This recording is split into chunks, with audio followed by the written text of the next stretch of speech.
On paper, Marcus Hill had everything most men only dream of. At 48 years old, he stood at the top of his game in Atlanta. He wore tailored suits, drove a black Mercedes that gleamed in the Georgia sun, and lived in a stately home tucked neatly inside one of the city's wealthiest neighborhoods.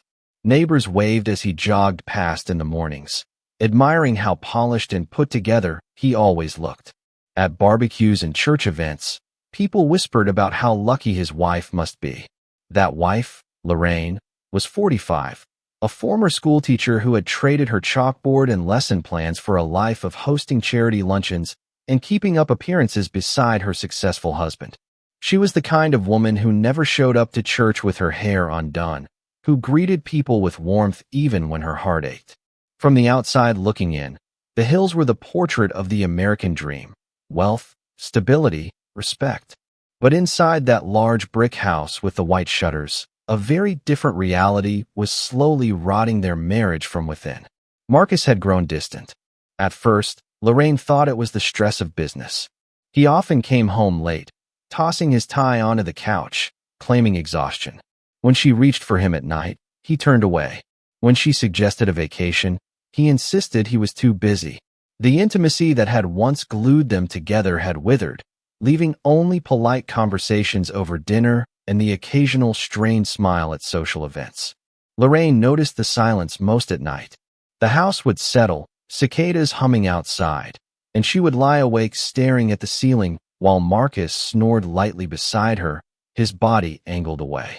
She tried to ignore the sting, telling herself that long marriages go through dry spells. But deep down, she felt the chill of something deeper. At dinner one Thursday evening, Lorraine set down a bowl of roasted potatoes and tried again to pierce through the wall between them. "Marcus," she said softly, "we don't talk anymore. We don't connect." He didn't look up from his phone. "Lorraine, please. I've had a long day. Can we not do this tonight?" She folded her napkin, watching the man she had once believed was her soulmate slip further into someone she no longer recognized. What Lorraine couldn't see, what none of the neighbors or friends could imagine, was that Marcus wasn't just pulling away from his wife. He was hiding secrets that went far beyond late-night work meetings or business travel. Marcus was obsessed with control, with appearing powerful and invincible, especially around women. His career had given him money, but it hadn't given him confidence. Beneath his sharp suits and confident handshake, he carried an insecurity he could never confess. He didn't feel like enough of a man. That insecurity gnawed at him until he made choices that would set a tragic chain of events into motion. One evening, Lorraine walked into the living room to find Marcus laughing into his phone, his voice softer than she had heard in months. The second she entered, he stiffened and slipped the phone into his pocket. "Who was that?" she asked, forcing her voice to sound casual. "No one," Marcus snapped. "Business." But Lorraine had been married too long not to recognize the change in his tone, the warmth, the spark in his eye. It was the way he used to talk to her years ago, before the distance, before the silence. The discovery sent a dull ache through her chest, though she forced a smile and carried the laundry basket upstairs. From that night forward, she began to notice patterns. He guarded his phone as though it contained state secrets. He left for late meetings that stretched into the early hours. He showered the moment he got home. Lorraine told herself she was being paranoid, but the pit in her stomach grew heavier each day. At a Sunday barbecue, surrounded by friends and neighbors, Marcus bragged loudly about closing a big deal. He draped an arm around Lorraine, kissing her cheek for the benefit of the crowd. They all clapped, smiling at what looked like a happy marriage. Lorraine smiled back, though her lips trembled. She felt like a prop in a performance she hadn't agreed to. When a neighbor joked, "Marcus, you've got it all. Money, the house, the perfect wife," Marcus laughed, puffing his chest. Lorraine excused herself, walking quickly inside before the tears reached her eyes. The cracks in their marriage weren't obvious to anyone else, but Lorraine felt them with every beat of her heart. She didn't yet know the depth of Marcus's betrayal, or the humiliating lengths he had gone to in order to satisfy the women outside their marriage. But she could feel the storm brewing, and she knew, without proof, without evidence, that something was terribly wrong. What neither of them realized that warm Georgia summer was that the secrets Marcus worked so hard to keep buried would not just destroy their marriage. They would ignite a firestorm of rage, blackmail, and betrayal that would leave two people dead and a community reeling. Marcus Hill had built his entire life on appearances. The house, the car, the career, they were more than possessions. They were shields, a way to protect the fragile man inside from ever being exposed. But no matter how polished his exterior, Marcus carried an insecurity that gnawed at him like a silent disease. He was terrified of not being enough. Not enough as a husband. Not enough as a lover. Not enough as a man. It started with whispers in his own mind, little seeds of doubt that grew louder each year. Every time Lorraine reached for him and he pulled away, he told himself he was too tired, too stressed. But when he stood in front of the mirror, shirtless, staring at his aging body, he saw weakness. His pride ached with the thought that other men might satisfy women in ways he could not.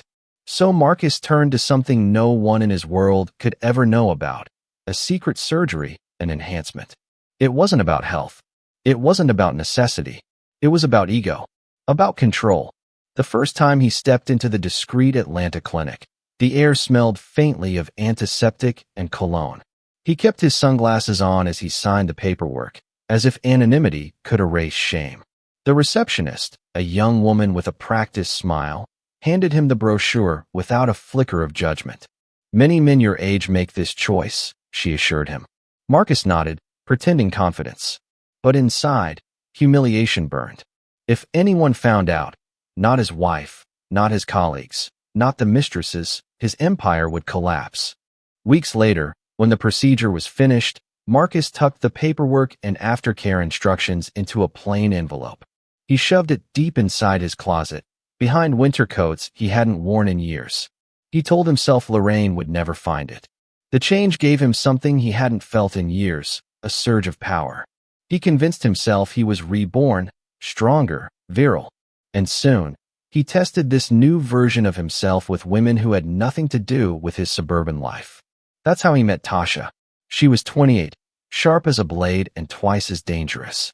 With a body that turned heads and a smile that promised more than it delivered, Tasha had no interest in fairy tale romance.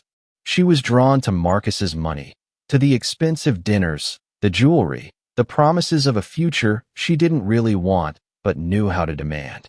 For Marcus, she was oxygen. She laughed at his jokes, touched his arm with a kind of admiration Lorraine hadn't shown in years. But beneath her charm was calculation. Tasha could see through Marcus's facade. She knew the power she held over him, and she wasn't afraid to wield it. One night, as they sat in the dim corner of a downtown lounge, Marcus leaned in, basking in the attention she gave him. But Tasha's eyes flicked downward, and she smirked. "You really think that surgery makes you a new man, Marcus?" she whispered, sipping her drink. "Money and silicone, that's all you've got." The words sliced him open. He tried to laugh it off, puffing his chest. "Careful, Tasha. You don't want to bite the hand that feeds you." But her smirk only widened. "As long as that hand keeps feeding me, I'll keep quiet." In that moment, Marcus realized the danger. Tasha knew. She had noticed the receipts, the follow-up appointments, maybe even the scar. And now she had leverage. Still, Marcus couldn't let her go. Every time he thought about breaking it off, he saw her face, heard her voice calling him a real man. With her, he felt younger, powerful, desired. But when the high faded, so did the illusion, leaving only fear that one day, she might open her mouth and destroy everything he had built. Back at home, Lorraine sensed the distance growing wider. She saw the late nights, the secret of texts, the way Marcus would smile at his phone and then erase messages before she walked into the room. One evening, she asked quietly, "Marcus, is there someone else?" He slammed his glass down harder than necessary. "You're paranoid. Don't you have anything better to do than invent problems?" Lorraine flinched at his words. The man she once loved spoke to her now like she was an annoyance, not a partner. She stared at him across the table and wondered how long she could live this lie. But Marcus wasn't wondering. He was spiraling. He thought he was in control, of his marriage, his mistresses, his image. Yet the truth was slipping from his grip. Every lie layered on top of the last, until the weight of his own deception threatened to crush him. And waiting in the shadows was Tasha, watching, calculating, and smiling to herself. Because she knew one thing Marcus refused to admit: when a man builds his pride on lies, all it takes is one push for the whole house of cards to collapse. The summer heat lingered late into the evening, clinging to the walls of the Hill home like a suffocating blanket. Lorraine moved through the bedroom in silence, folding laundry, trying to steady her restless thoughts. For weeks, she had felt the gnawing suspicion that Marcus was hiding something bigger than late meetings and mysterious phone calls. She tried to ignore it, tried to convince herself it was paranoia. But that night, as she gathered clothes to put away, her eyes drifted toward the closet. Marcus's side of the closet had always been meticulously organized: pressed suits in neat rows, ties arranged by color, shoes polished and lined like soldiers on parade. Yet on the top shelf, half hidden behind an old leather duffel bag, Lorraine spotted a plain cardboard box she didn't recognize. She pulled it down, brushing off a thin layer of dust. It was heavier than she expected. For a moment, she considered putting it back, telling herself it wasn't her place, that she didn't want to know. But something inside urged her on. Her hands trembled as she pried open the flaps. Inside lay an envelope of receipts, medical documents, and packaging from a clinic she had never heard of. And tucked beneath the papers was something that made her knees nearly buckle: a silicone device, unmistakably male in form, wrapped in sterile plastic. Lorraine gasped, dropping the box onto the floor. The papers spilled across the hardwood like evidence at a crime scene. She clutched one of the receipts in her shaking hands and read the words that made her stomach turn: penile enhancement procedure, confidential patient file. Her breath caught in her throat. This wasn't just about infidelity anymore. This was humiliation, deception at the deepest level. Marcus hadn't just betrayed her with another woman. He had remade himself for them, buying a counterfeit manhood while leaving her in the dark. Images flashed through her mind: the late nights, the erased text messages, the coldness in their bed. Now it all made sense. The man she had loved for more than 20 years had built their marriage on lies stacked higher than the very house they lived in. She sank onto the edge of the bed, the receipt crumpling in her fist. Her chest heaved with a mixture of rage and grief. For years she had blamed herself for his distance, wondering if she had lost her charm, if time had stolen what once bound them together. But now she knew the truth: it wasn't her. It was him. The sound of the garage door opening jolted her upright. Marcus was home. Heart pounding, Lorraine shoved the papers back into the box, but she didn't hide it. Not this time. She left it sprawled on the bed like a loaded weapon. When Marcus walked in, loosening his tie, he froze. His eyes darted from the box to her face. For the first time in years, Lorraine saw fear flicker in his expression. "What is this?" she demanded, holding up the receipt. Her voice shook, but her eyes were steady, burning into him. Marcus dropped his briefcase with a thud. "Lorraine, put that down. You shouldn't be going through my things. Don't you dare turn this on me," she snapped. "You lied to me, Marcus. You let me believe I wasn't enough. While you were out there." Her voice broke. She gestured at the box, her hand trembling.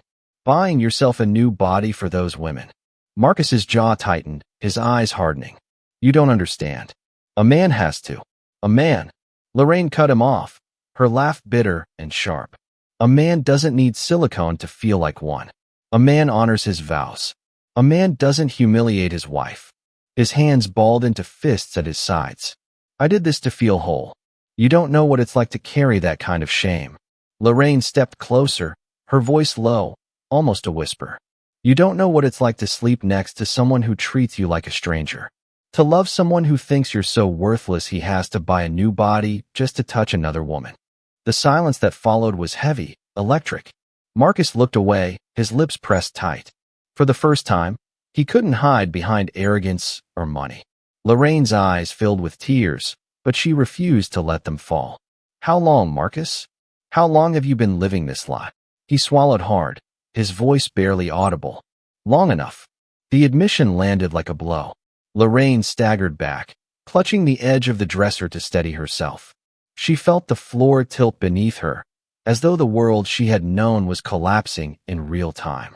That night, she didn't scream. She didn't throw the papers at him or demand he leave. Instead, she lay in bed staring at the ceiling, her mind replaying every moment of their marriage, every smile that now felt counterfeit. Marcus slept in the guest room, leaving a gulf of silence between them that could never be bridged. In the days that followed, Lorraine watched him carefully. He grew even more secretive, guarding his phone, stepping outside to take calls. And though he tried to act unfazed, she could see the flicker of panic in his eyes whenever she entered the room. Lorraine had always believed the worst betrayal a husband could commit was to share his body with another woman. But now, she understood there was something even crueler, to share a version of himself with strangers that he never allowed her to see. And though she didn't know it yet, her discovery that night, the receipts, the implant, the lies, was only the beginning. The truth she had uncovered would set into motion a storm of rage, blackmail, and violence that no one in Atlanta would ever forget. The morning after Lorraine uncovered Marcus's secret, the house felt like a battlefield covered in silence instead of smoke. Marcus moved through the kitchen with rigid precision, pouring his coffee, avoiding her eyes. Lorraine sat at the table, her hands wrapped tightly around a mug gone cold, studying him as though he were a stranger. She hadn't told him everything, hadn't confessed just how deeply the discovery had cut her. But Marcus could feel it. The air between them crackled with unspoken accusations. At the same time, another storm gathered outside their marriage walls. Tasha had grown tired of being Marcus's hidden treasure. The jewelry, the dinners, the hotel rooms, it wasn't enough anymore. She wanted more. More money, more promises, and most of all, more control. One night in a dimly lit hotel room, Marcus thought he was in charge. He poured champagne, trying to drown the tension, but Tasha leaned back on the bed with an expression that made him uneasy. "You're running out of time, Marcus," she said, her voice low but sharp. He frowned. "What are you talking about?" She twirled the stem of her glass between her fingers. "Your wife? She's not stupid, and I'm not patient. If you don't give me what I want, everyone will know about that little surgery of yours. About how you're not the man you pretend to be." Marcus's chest tightened. "Tasha, you wouldn't." Her laugh cut him off. "Wouldn't I? Men like you live in fear. You built your whole image on being untouchable, but one whisper from me and it all crumbles. So yes, Marcus, I would." He tried to bargain, his voice trembling with desperation. "Please, I'll get you the money. Just give me time." Tasha's eyes gleamed. "Time is the one thing you don't have." From that night on, Marcus lived in constant panic. He checked his phone obsessively, waiting for her texts, flinching at every vibration. The messages came in steady waves. "Pay me. Meet me. Don't make me do this." Each word was a blade pressed against his throat. At home, Lorraine watched him unravel. She noticed the sweat on his forehead when his phone buzzed, the way he slipped out of the room to take calls, the haunted look in his eyes when he thought she wasn't watching. One evening, she confronted him again, her voice calm but edged with fire. "Who is she, Marcus?" He slammed his phone down, his face twisted with anger. "Stop it, Lorraine. Stop snooping through my life." She leaned forward, her eyes piercing. "Your life? You made vows, Marcus. This is our life. But you've turned it into something disgusting. Secrets. Lies. Surgery. Do you even remember what honesty feels like?" For a moment, Marcus faltered. He saw the pain etched into her face, the betrayal simmering in her eyes. But pride snapped him back. "You'll never understand. I did what I had to do." Lorraine shook her head slowly. "No, Marcus. You did what your pride told you to do. And pride is going to kill you." She didn't know how prophetic her words were. Days later, Tasha showed up uninvited at Marcus's office. She was dressed to command attention, her heels clicking across the marble floor as heads turned. She leaned against the frame of his door, smirking like she owned him. 10,000, she said, tossing her hair back. "By Friday." Marcus jumped up, shutting the door quickly. "Are you insane? You can't just walk in here." 10,000, she repeated, unfazed. or your wife and half this city will know exactly what you've been hiding. Marcus's voice cracked. You'll ruin me. Tasha's lips curved into a cruel smile. No, Marcus. You ruined yourself the day you let me find out. When she left, Marcus collapsed into his chair, his head in his hands. He had spent his entire life controlling the narrative, but now he was trapped, cornered by a mistress who knew too much and a wife who was slowly uncovering everything. At home that evening, Lorraine studied him across the dinner table. He barely touched his food, his phone buzzing endlessly beside his plate. She didn't need to see the messages to know who they were from. She set her fork down, her voice calm but heavy with warning. Secrets don't stay buried, Marcus. Not forever. You'd better pray yours doesn't destroy us both. Marcus didn't respond. He couldn't, because deep inside, he knew destruction had already begun. And the people closest to him, the wife who loved him once and the mistress who thought she owned him, would soon force him to face the one thing he feared most, the truth. The storm rolled in just after sunset, rain hammering against the windows like an omen. Inside the Hill residence, the air was just as heavy. Lorraine moved through the house in silence, her chest tight, her thoughts sharper than the thunder outside. For weeks she had pieced together Marcus's lies, the surgery, the mistresses, the blackmail. Tonight, the puzzle was complete, and the picture it revealed was unbearable. She sat at the kitchen table, staring at the box she had pulled from the closet again. The receipts lay spread across the wood like evidence in a courtroom. Her hand rested on the silicone implant, still sealed in sterile packaging. Every time she looked at it, humiliation burned in her chest like acid. This wasn't just betrayal. This was erasure, her role as a wife replaced by strangers and silicone. When Marcus walked through the door, soaked from the rain, he froze. His eyes darted to the table, to the box waiting for him like a trap. We need to talk, Lorraine said. Her voice was calm, but there was no softness left. Marcus dropped his briefcase, his shoulders sagging. Not tonight, Lorraine. I can't do this tonight. Her hand slammed against the table, rattling the receipts. You don't get to decide when we talk. You've been lying to me for years. Sneaking around. Spending money on surgeries and women while I sat here wondering why my husband wouldn't touch me. We're talking now. Marcus's face twisted. You don't understand. You never understood. Lorraine rose from her chair, her eyes burning with rage. Then make me understand, Marcus. Tell me why your pride meant more than your wife. Tell me why you couldn't just love me as I am, why you needed this. She grabbed the implant package and threw it at him. It hit his chest and slid to the floor. To feel like a man. Marcus's mouth opened, but no words came. He bent down, picked up the package, and held it in his hand like it was both his salvation and his curse. I did what I had to do, he muttered. You'll never know what it feels like to carry that kind of shame. Lorraine shook her head, tears spilling now despite her resolve. No, Marcus. What you did wasn't about shame. It was about vanity. About lying to me, lying to yourself. And now look at you. You're a slave to some mistress who's bleeding you dry. The words struck harder than she realized. Marcus's eyes widened in panic. You know? I'm not blind, Lorraine hissed. You think I don't see the texts? The way you jump every time your phone buzzes? I may have been a fool once, but I'm not anymore. Before Marcus could respond, the sound of tires crunching over wet gravel echoed outside.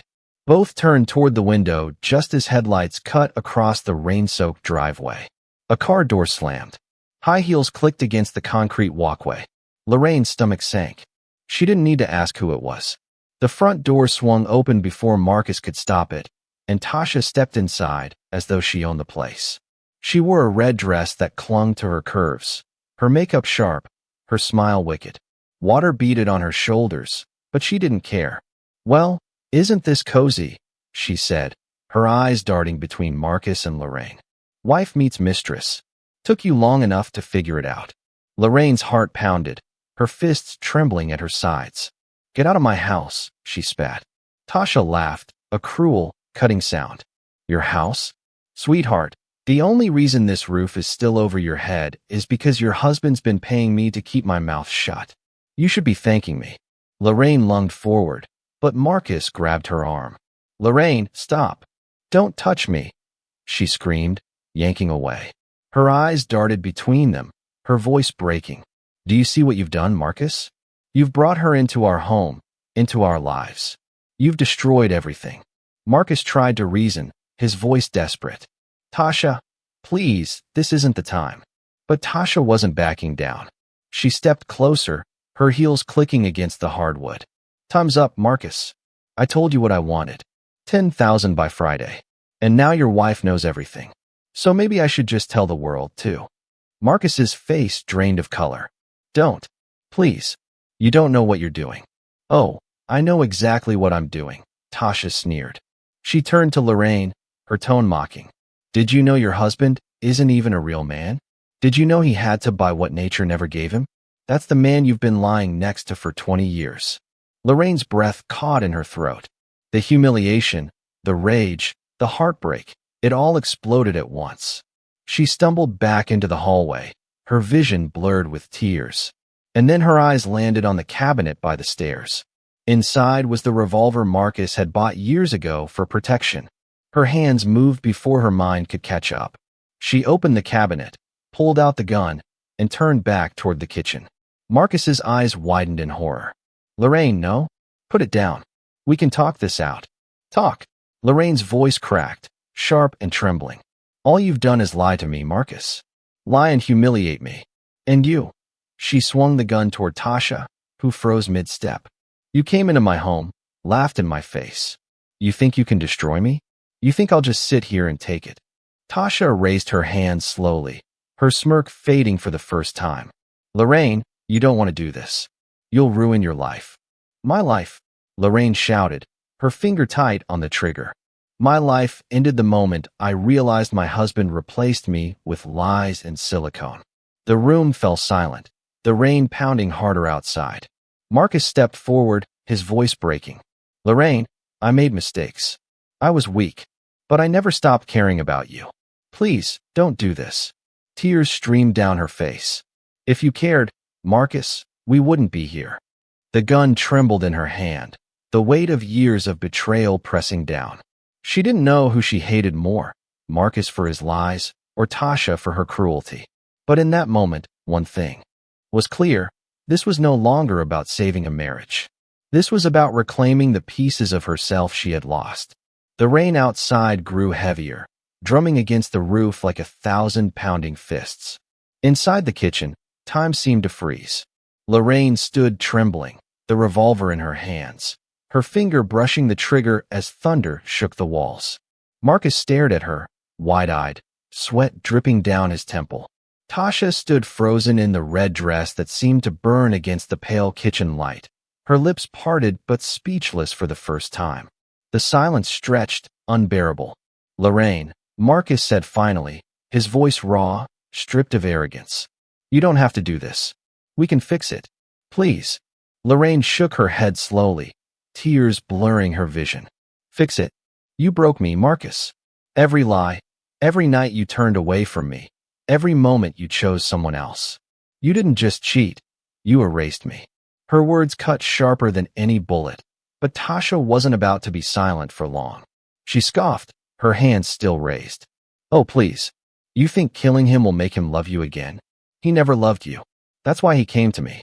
Lorraine's breath hitched, her arms trembling harder. Shut up, she whispered. Tasha smirked through her fear, pushing harder. Face it, sweetheart. He spent thousands to be a man for me. Not for you. You were just the housewife, keeping his dinner warm. That was the final spark. The world around Lorraine blurred into white-hot fury. Without another thought, she pulled the trigger. The blast shattered the silence, louder than the thunder outside. Marcus staggered backward, shock frozen on his face as the bullet tore into his chest. He dropped the implant package he still held, clutching his wound as blood spread across his shirt. His knees buckled, and he collapsed onto the tiled floor, gasping for breath.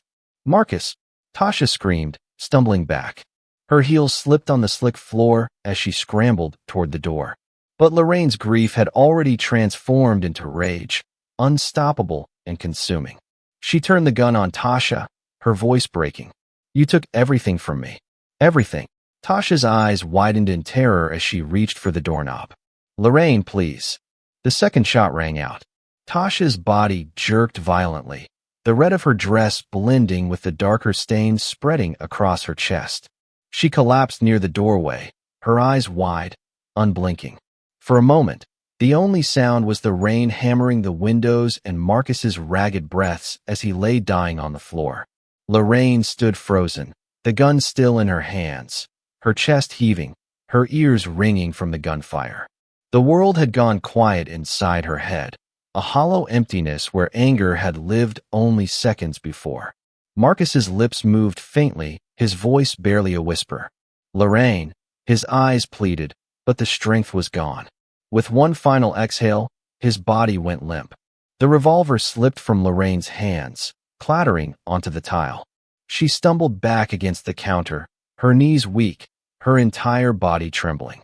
Her eyes darted between the two lifeless figures on the floor, her husband of 20 years and the woman who had mocked her pain. It was over, and yet nothing felt finished. She sank to the ground, her arms wrapped around herself, rocking as sobs tore through her chest. "He left me nothing but lies," she whispered over and over, the words breaking with each repetition. Outside, the storm raged on. A neighbor, hearing the gunshots, peeked through their blinds and quickly dialed 911. Within minutes, the distant wail of sirens cut through the night.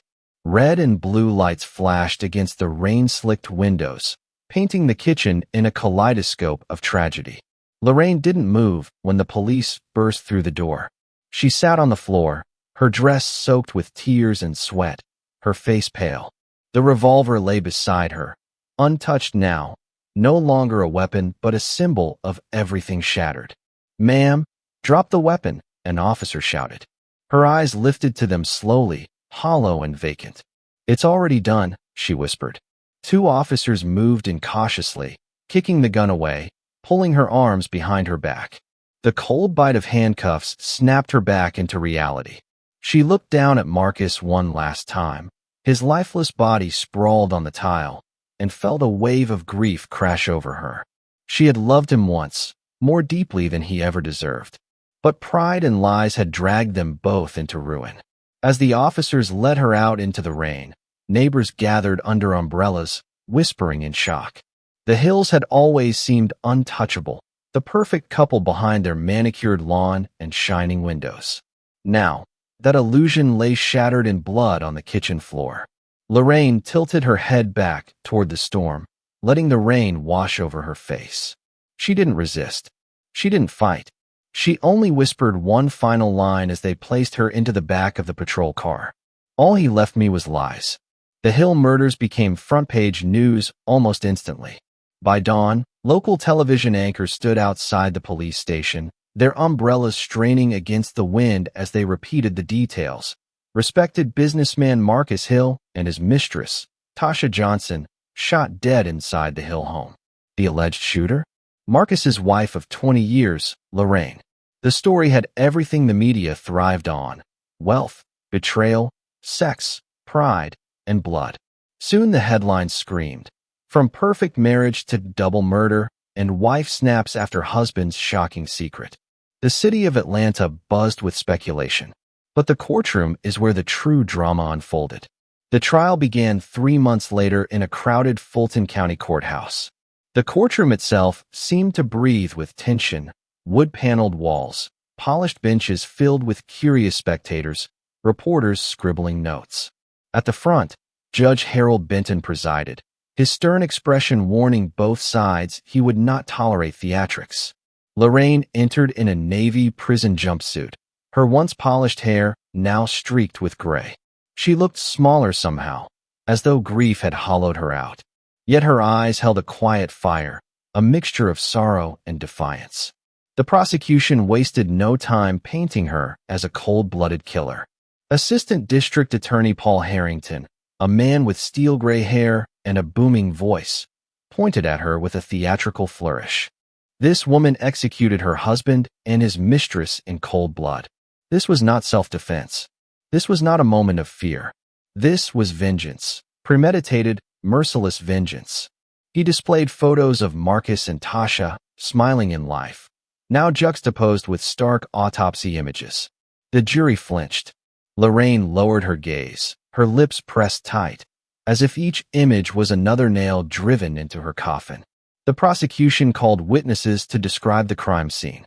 Officers recounted how they found Lorraine sitting on the kitchen floor, the gun beside her, whispering about lies. Neighbors testified to hearing shouting before the gunshots.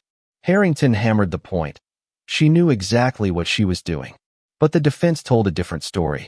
Caroline Mitchell, Lorraine's defense attorney, was young but sharp, her voice steady and persuasive. She painted Lorraine not as a monster, but as a woman pushed beyond endurance. For over 20 years, she gave her life to this marriage, Caroline said in her opening statement. She trusted Marcus Hill. She believed in him. But what she discovered was a web of lies so cruel, so humiliating, that it broke her. This was not the act of a calculating murderer. This was the breaking point of a woman destroyed by betrayal. The defense introduced the medical receipts, the implant, and the text messages from Tasha demanding money. They called witnesses who testified to Marcus's obsession with pride and control, his mistresses, his secrecy. Perhaps the most powerful moment came when Caroline played a voicemail recovered from Tasha's phone. In it, Tasha's voice was clear and threatening. 10,000 by Friday, Marcus, or I'll make sure your wife and the whole city know what kind of man you really are. The jury shifted uneasily. The mistress hadn't just been a lover. She had been an extortionist, holding Marcus's shame like a knife to his throat. When Lorraine herself took the stand, the courtroom fell silent. Her voice shook at first, but as she spoke, the dam of emotion broke. I loved him, she said, tears streaming down her face. I loved him with everything I had. But every night he turned away from me. Every day he lied. And then I found those receipts, that thing in our closet. Do you know what it feels like to realize your husband remade himself for someone else? That he gave to strangers what he never gave to you? I felt erased. Invisible. She paused, struggling to breathe. And then she, Tasha, came into my home, laughing at me, calling me worthless. Something inside me snapped. I wasn't thinking about murder. I was drowning in pain. I just wanted it to stop. Her words hung in the air, raw and unvarnished. A juror in the front row dabbed her eyes. Even Judge Benton's face softened, if only for a moment. The trial stretched for 2 weeks, each day a tug-of-war between vengeance and victimhood. Harrington hammered that she had choices. She could have walked away, filed for divorce, called the police. Instead, he thundered, she chose murder. Caroline countered with a plea for understanding. Lorraine is not a murderer by nature. She is a woman broken by lies, cornered by humiliation, pushed past the edge. You cannot measure her actions without understanding her suffering. Closing arguments left the jury visibly shaken. Harrington demanded a conviction for murder in the first degree. Caroline pleaded for mercy, for recognition of Lorraine's shattered state of mind. When the jury retired to deliberate, the courtroom buzzed like a hive. Reporters whispered into phones, sketch artists flipped their pads, and Lorraine sat silently, hands folded, staring at the floor. She knew her fate was now in the hands of 12 strangers. After 17 hours of deliberation, the jury returned. The air was electric as Judge Benton asked, "Have you reached a verdict?" The foreman stood, unfolding the paper in his hands. The words rang through the room, sharp and final. On the charge of murder in the first degree, we find the defendant not guilty. On the charge of manslaughter, we find the defendant guilty. Gasps rippled through the courtroom. Lorraine closed her eyes, tears spilling down her cheeks. She wouldn't walk free, but she wouldn't die in prison either. The sentence, 25 years. As she was led away in handcuffs, the reporters shouted questions, the cameras flashed, but Lorraine only whispered a single line to her daughter sitting in the gallery. Don't ever let a man's lies define your worth. Her daughter, Naomi Hill, had sat silently through the entire trial, tucked in the back row of the gallery. Only 20 years old, Naomi had once idolized her father, the man who taught her how to ride a bike, who stood proudly at her high school graduation. But during the trial, She had been forced to listen as lawyers dissected her parents' most private humiliations, her father's secret surgeries, his mistresses, her mother's rage. When reporters swarmed her outside the courthouse, Naomi finally broke her silence. Her voice trembled, but her words carried the weight of two shattered generations. "My father wasn't the man I thought he was," she said, her eyes glistening with tears. "He chose lies over love, and it destroyed us. And my mother, she broke under the weight of those lies. Now I've lost them both." The cameras clicked furiously, capturing the young woman's grief. Some reporters leaned in, hungry for more, but Naomi shook her head. "I'm not here to excuse what happened. I just want people to understand. The lies didn't just kill my father and Tasha. They killed the family we used to be." Her words reverberated across television screens that evening, adding yet another layer of tragedy to a story already steeped in heartbreak. For many watching at home, it wasn't the lawyers or the verdict that struck deepest. It was the sight of a young woman caught in the wreckage of pride, betrayal, and murder. When the gavel came down and Judge Benton pronounced the sentence, the courtroom exhaled as if everyone had been holding their breath at once. 25 years. It wasn't freedom, but it wasn't life without parole either. It was a gray space between punishment and mercy. Reporters rushed outside to deliver breaking news. The courthouse steps became a stage. Microphones, flashing cameras, crowds of curious onlookers waiting for quotes. Prosecutor Paul Harrington declared the jury's decision a victory. Justice was served, he said, his jaw tight. Two lives were taken, and the defendant must pay the price. Defense attorney Caroline Mitchell, by contrast, spoke quietly, almost reverently. "Lorraine Hill is not a monster. She is a woman broken by betrayal. Today's verdict reflects that truth. She will pay for what she did, but the world now knows the story behind the headlines." Lorraine herself was led through the crowd in shackles, her face pale, but strangely calm. She did not shout, did not cry. She walked with the stillness of someone who had accepted her fate long before the sentence was read. For the public, the case became more than a crime story. It was a mirror, reflecting fears and failures everyone recognized: pride, lies, broken marriages, the weight of shame. Talk shows dissected the details. Neighbors debated in grocery store aisles.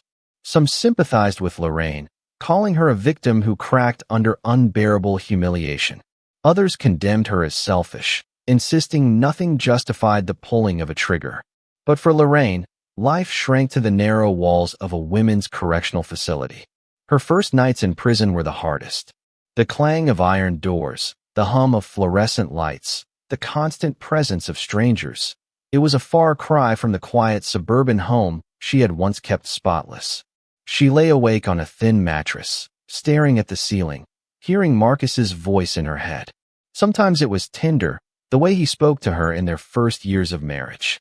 More often, it was sharp, cruel, dismissive, the voice that had cut her down until she felt invisible. And then there were the images: Marcus clutching his chest on the kitchen floor, Tasha's body crumpled in the doorway. No matter how hard she tried, she couldn't shut them out. To survive, Lorraine turned to writing. In the prison library, she found battered notebooks and filled them with letters she would never send. Letters to Marcus, to Tasha, to her daughter. Letters to herself. To her daughter, she wrote, "Don't let your worth be tied to a man's approval. Don't let lies steal your voice. If I had remembered who I was, maybe none of this would have happened." To Marcus, she wrote words that shifted over time, sometimes bitter, sometimes mournful. "You destroyed us with your secrets," she scrawled one day. Weeks later, she softened. "Maybe you were broken long before I ever met you. Maybe we both were." And to herself, late at night when the prison was quiet, she admitted the truth. "I wish I had walked away. I wish I had left before I broke. But I didn't. And now I live with what I did every single day." The years passed slowly, marked by seasons visible only through barred windows. Lorraine kept her head down, avoiding fights, helping in the prison kitchen, attending chapel services. Other inmates whispered about her case, some with pity, some with scorn. But most left her alone. She carried herself with a kind of tragic dignity that discouraged mockery. Outside, the world moved on. The Hill home was sold, scrubbed clean of blood and tragedy, though neighbors swore they could still feel the weight of what had happened there. Marcus's company was taken over by partners who quickly distanced themselves from the scandal.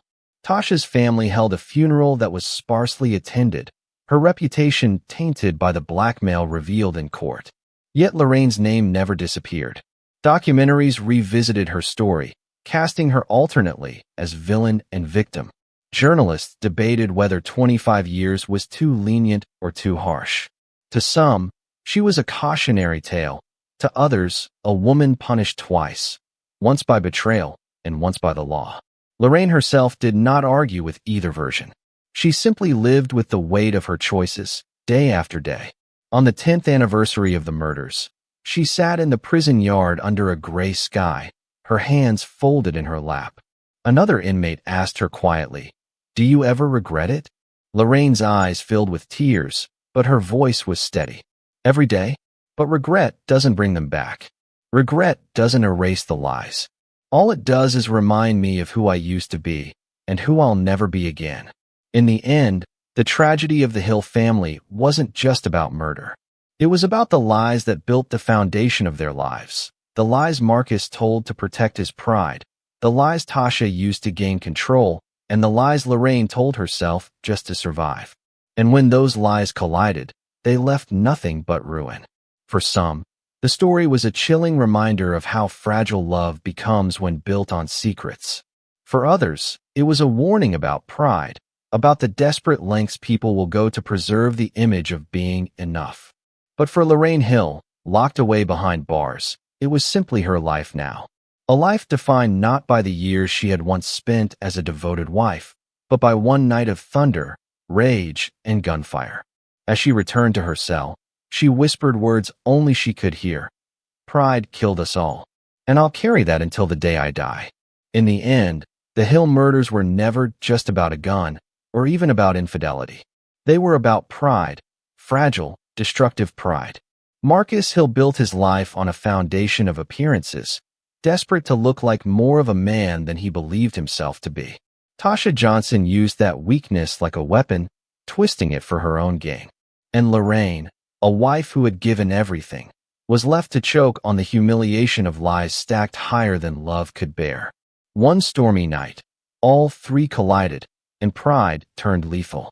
Two people fell dead on a kitchen floor, and a woman who had once believed in forever was led away in chains. To the world, Lorraine became a headline, a cautionary tale whispered on news broadcasts and dissected on talk shows. But behind the headline was a deeper truth. When a marriage becomes a stage for deception instead of devotion, when lies become the currency of love, destruction is inevitable. The Hill tragedy is a reminder that pride doesn't just wound, it kills. And sometimes, the bullets that shatter lives are loaded long before the trigger is ever pulled.